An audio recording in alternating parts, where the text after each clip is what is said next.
Did that send a cold shiver down your spine? The worst trade period ever. No, I'm comfortable with where things sit. Paul obviously has his ear to the ground. I still think we'll see more than 20 players change clubs, though, and a number of deals also revolve around the picks at the top of the draft, which we know now more than ever is so connected, the draft and the trade piece. I think there's so much going on that goes right through to November that starts in October. So, look, I don't think we'll see the 35 players change clubs or more than that we saw last year across the trade and free agency periods. But he's very right about the list spots being an issue, and they are at a premium, very tight across the competition. I don't love that the new normal number of draft picks is about 60. I think that's something that the AFL has to work a way through. Clearly, mid-season and pre-season picks have sort of eaten into that. But all I'd say, Gerard, is that the night before last year's trade period started, we put out there that Jason Horne-Francis was seeking a trade to Port Adelaide, and it set off the biggest trade ever. So you just never know. And also, there's finals to come. Clubs will bow out a little bit earlier than they expect potentially, and then think that they need to go find that icing on the cake. So there'll still be some stuff happening.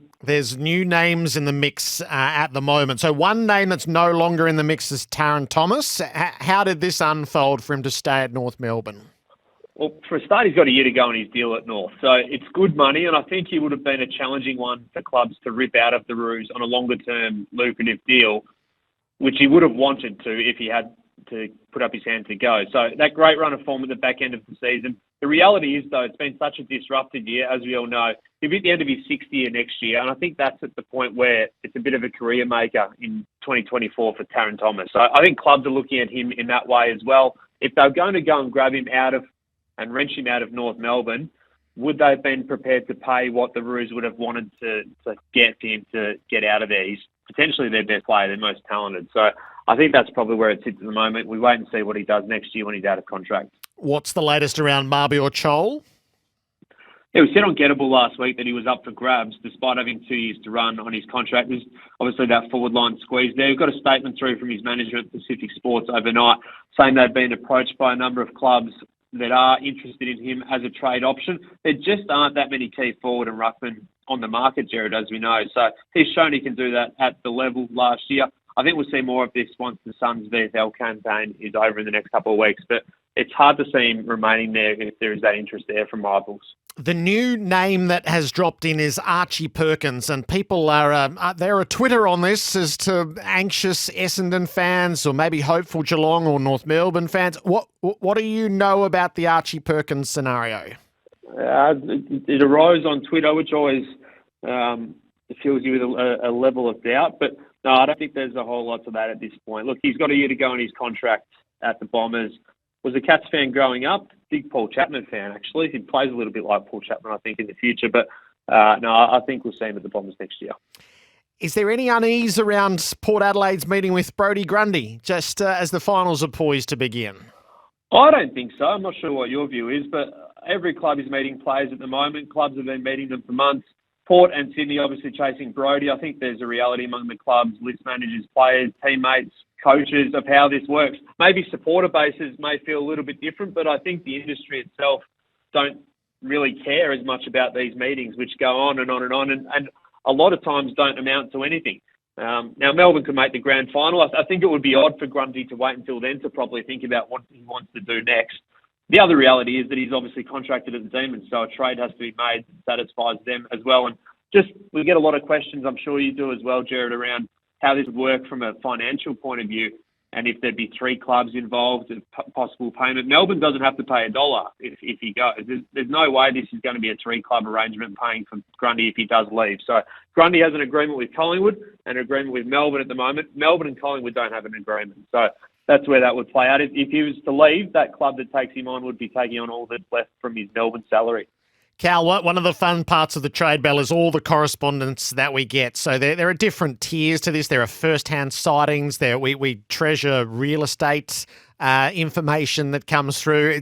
I suspect it's 90% nonsense, but we have fun with it. So don't tip into anything that is not real. That's the fantasy carrier, the fantasy category. Okay, so all right. Here's the correspondence that's come through for you today. My mate's mum is a real estate agent and Brody Grundy has bought a beautiful big home in Glenelg. Oh, it's nice near the beach in Glenelg. I would say that I love September, October because all of a sudden real estate agents become very AFL newsworthy. I haven't heard that one.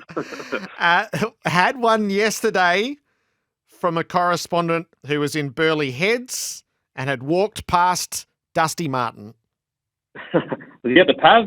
Good spot on the beach there again. If I was Dusty, I'm not sure I'd be going to Gold Coast right here, right now, but I don't think anyone really knows where Dusty is in the world at any point. I think the Dusty Martin situation becomes a lot more real next year. I just don't think there's any reason for him to go up to Gold Coast, despite potentially being a bit unsettled at the moment with a new coach coming in, his old mates leaving the club. There's an element of that, but I don't see any reason for him to want to go and smooth out his money next year. This was cryptic. Watch this space. 2 star pies will leave, 1 interstate back home, 1 to a key rival. Oh, that's intriguing. Yeah, that is intriguing. Oh, look, but most of their stars, it depends how you determine stars, doesn't it, Gerard? I think most of their stars are homegrown Victorians, aren't they? We've got the Dacos boys, obviously. The Goeys are Victorian, Pendlebury Victorian, Steele Sidebottom Victorian, Darcy Moore Victorian. I don't think they're going to be too busy on that front. I don't think there's too much happening at the Pies at this point. I think they've done a lot of work last year. I think we'd be surprised if there's too many leaving Collingwood Footy Club this year. I feel like we've got a very active Essendon group at the moment. Both Mackay brothers to Essendon. I wish. Look, Ben Mackay's definitely still in the market for the Bombers. There's 4 clubs chasing him really hard. Sydney's in that group. The financial sort of situation there will be strong from a Swans point of view. We know that they've been targeting this area of the ground. Port Adelaide's still interested. And Hawthorn is the interesting one as well that Riley Beveridge reported a couple of weeks ago. Well, truly in the mix. As for Harry, I wouldn't have thought so. I don't think that one happens at all. All right, there's a Melbourne Grand Plan. Now, I've emailed this to you because it's complicated, but I love the depth, the fact that it uses points, values, and shuffles things around. So this is Melbourne to end up with pick 1. So I'll give it as briefly as possible. First move, trade to Sydney. Grundy, pick 15 valuation, pick 24, pick 34. Get from Sydney, pick 11, 30, and 41. The value of those picks is 23.70 versus 24.39. It leaves the Ds with pick 5, 11, 15, 30, 41, and 89. Second move, trade to Gold Coast 15, 30, and 41. So points value 21.53. Get from Gold Coast pick 4, points value 20.34. Leaves the Ds with 4, 5, 11, and 89. Third move, trade to the Eagles, pick 4 and 5, an accumulated value of 3,912 points. Get from the Eagles, pick 1, 3,000 points. Leaves the Ds with Harley Reid, pick 11 and 89. I love the depth in that. I thought that might appeal to you, Cal.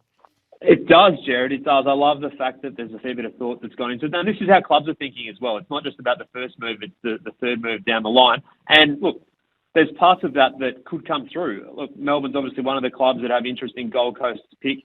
And if they do end up with pick 4 and 5 and offer that to West Coast for pick 1, that is the offer that's going to make, I think, the Eagles really think about moving back at that point. Because there's still a chance, Gerard, that they get Daniel Curtin at pick 4.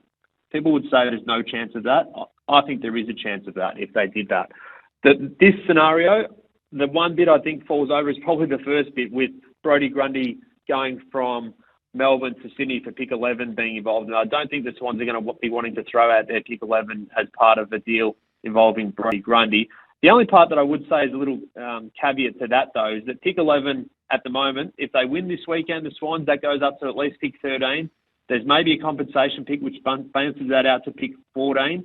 And then there's 3 academy bids at least for that. So that pushes back out to 17. So this is where the draft, you've got to know what's coming up in the draft as well to know how much your picks slide around. So that maybe makes it a little bit more appealing from a Swans point of view, that you're going to have to give up something to get something. But there's no doubt that there's a lot of manoeuvring happening at the top of the draft. And look, last year we saw 6 or 7 of the top picks move hands inside the top 10. And that's why we talk about the activity in this year's trade period. I still think we're going to see a lot of that little flick around at the top, because it's a group of 8 prospects at the top of the draft that I think most clubs have pretty consistent views on, and it's a star-studded group. and everyone's going to want to be in there. Cal, your depth of knowledge is great on that front. Thanks a lot. Gettable drops each Wednesday. That's the Trade Bell.